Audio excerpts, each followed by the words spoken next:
Just walked back from MSG. I had a ton of fun tonight. You know, these are the cards that I never want to miss, and I never like to make these videos and be a salesman to you guys. I actually really hate that. But I am a passionate fan. That's the way my career started. That's where I'm at now. That's the way my career is going to end. So I like to share that with you guys. And these fights where you have the World Heavyweight Championship on the line, particularly when you have a big underdog story in Derek Lewis, man, I don't want to miss that. I don't want to miss that just in case. But I also never thought that this card was as fumbled as some people initially did, or as some people were saying that it was. For me, the card was always intact, but it was in the wrong order. Yes, I thought the Weidman and Rockhold fight, which turned into Jacare, I thought that should have been on top of the bill. But I also thought that Adesanya versus Brunson should have been the co-main event. So these fights stayed preserved. These fights were fantastic. But I do want to talk about Israel just for a moment, okay? This is a guy that does everything right. He comes in there with some showsmanship.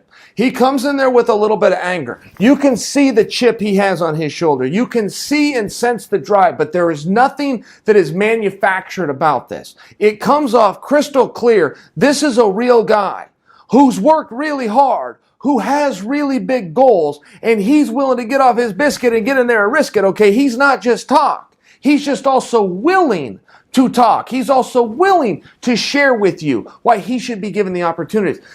The thing about Israel that I want to point out, okay, I find this to be more impressive than his skills.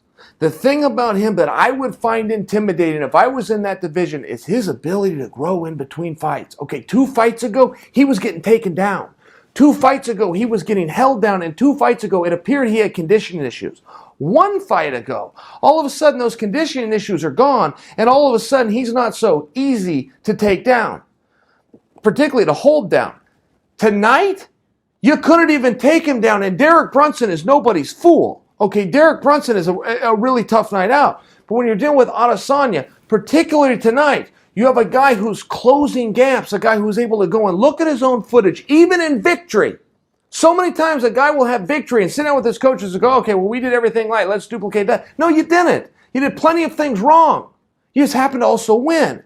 Adesanya appears to me to be a guy who will go back with his coaches, humble himself, even in victory, and find those mistakes and make sure they don't happen twice. That is the thing. And you know what? You know who else does that? John Jones. Somebody who can go out there, win, but go out there and increase their skills and make sure that that gap grows between themselves and the rest of the competition. It's something very special. It's something I'm seeing from this young fighter. I'm not certain that he didn't just make himself the #1 contender.